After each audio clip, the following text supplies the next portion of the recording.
This is a Mini breathed on by Electrogenic.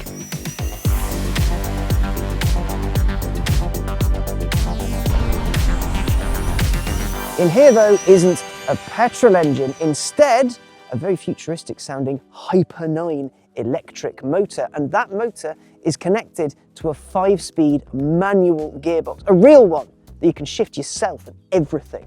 As it stands, this car has about 65 horses and its gears mimic the old way of doing things. Its batteries are hidden in the rear and under the hood to keep weight distribution even. This car has a 100-mile-ish range thanks to a 21 kWh battery, but customers can spec more power, up to 120 horsepower and 173 pound-foot, and more range if they fancy it. Of course, more range means more batteries. In this car, there's a minor luggage space compromise to make room for them, so expect less room for bags if you want to go further on a charge. Charging, depending on what you've got fitted, takes 10 hours on a 3-pin normal plug or 3 hours on a 7.5 kilowatt charger. That'll suit the low voltage motor fitted here, but Electrogenic offers high voltage motors with a CCS fast charge that'll take less than an hour. So what's all this about a manual gearbox then? Well, in here is a 5-speed gearbox from a Citroën C1, and it works just as you'd expect a gearbox to. You dip the clutch, you shift, you lift the clutch, and you feed power in. You don't have to blend anything like you would with a traditional internal combustion engine one, but it's a gearbox. First is low down punch, second gives you a bit more, third gives you more revs and more speed after that. It's proper, it's normal. You can have it with a single-speed auto, but why would you want to? The car itself has been restored and is sort of backdated to look like a car from the 60s. This is a 94 car underneath, which is cool. The dash looks as it should, and see the fuel gauge? That's your charge. All the original things work as they should, though with an electric twist where needed. All of this does come with a weight penalty, about 80 kilos in this spec. So, according to a weirdly specific website, whatstuffweighs.com, that is the equivalent of a mature male wolf, an 18-month-old pig, or 4 adult elephant hearts, or me and a bit, though less of the bit as time goes on, sadly. The real takeaway here, though, is that an adult elephant heart weighs 20 kilos. Damn. Minis are never really tourers, they're city cars, which is what this specific car is going to do with its time. It'll be a tour car around London. The low range won't matter and the lowish power won't matter either. But I want to see how quick it is to 60-ish. So why not have a crack on this handy straight? Car pointed in a straight line. First gear.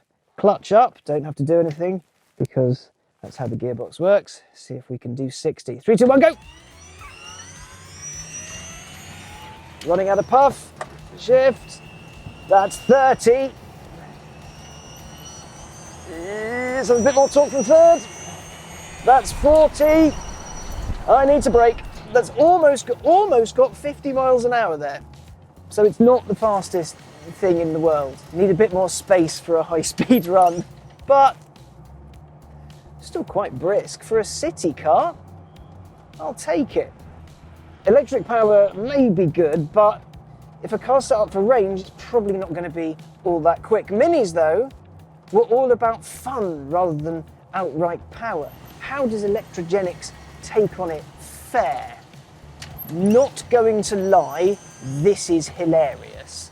It's a tiny little box, and it's making lots of little noises. It squeaks and it rattles, and it's very peculiar. You can feel and you can hear where the manufacturer was like, that'll do, it'll be covered up by engine noise. Because you can hear like glass and rubber mixing and metal twisting and things like that. You don't feel unsafe at all, it's how the car's built. And then, people who say that you don't get any noise with electric cars, that's not true. That little Hyper 9 motor makes a lovely little buzz. Listen.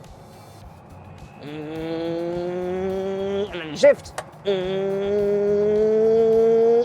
How good's that?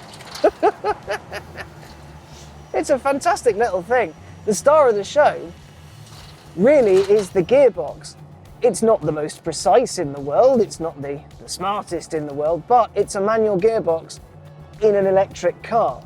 Obviously, the way it works, you don't have to blend anything, so when you put it into gear, you can just take your foot off and then apply the gas as late as you want. But it does have a party piece. So if you are in traffic, say you're in third, and you stop, and you just go, oh, you're not stalling or anything like that. In third gear, gently apply the gas, meter it in gently, and it'll slowly roll away. Easy. It's sort of a manual gearbox for morons. I can appreciate that, because I'm a moron. I know why people love these, because they do just go. This is low power fun in its purest form. Electrogenic will do you a more powerful one, which I won't lie, that does kind of sound hilarious. But imagine driving this around central London, which is what this one's going to do. It's just excellent. It's a car without ego. It's small and simple, and in this case, electrically powered. And if you think of all the people that have thrown, I don't know, VTEC motors in them over the years, there was no cause of sacrilege, how dare you do that to those. An electric powertrain and this little car, they work really well together, like really well together. I would have a bit more power and a bit more range if it were me, but this particular car has a very particular purpose. It needs to be touring London, there are rules to follow and some nonsense like that. But, same principle, if you give it more power, it's just the best. It's just so much fun. The brakes are really quite awful. They've built a bit of regen into it, but not lots, is what I've been told. And they're not brilliant, so you do have to keep an eye on what's ahead and hope for the best. But yeah, after a long straight, we'll run out of puff in second at 40 odd. Brake! Ooh, and you feel it lean on its nose. There's not a spectacular amount of roll in it, really, but the ride is not brilliant. It's quite lumpy bumpy. I mean, the surface I'm on ain't great, but I do wonder how my spine will be faring. The cool thing about proper minis is that you can see out of them. Oh, what's behind me? Everything. The rear window isn't useless. The wing mirrors are small, but so's the rest of the car, so that doesn't necessarily matter quite so much. I just love it. I want to be in London in the 60s, just hooning minis around town. They are the most magical little things. Now, there are people out there for whom the idea of taking a car's engine out and replacing it with electricity is like spitting on a priest. Well, if you're worried about that, Electrogenic's process is reversible, and you can keep your oily bits, so you needn't worry. One thing to worry about, though, is cost. This isn't cheap. Conversions start at £35,000 plus VAT for a Mini, albeit one you can drive around without farting out noxious gases.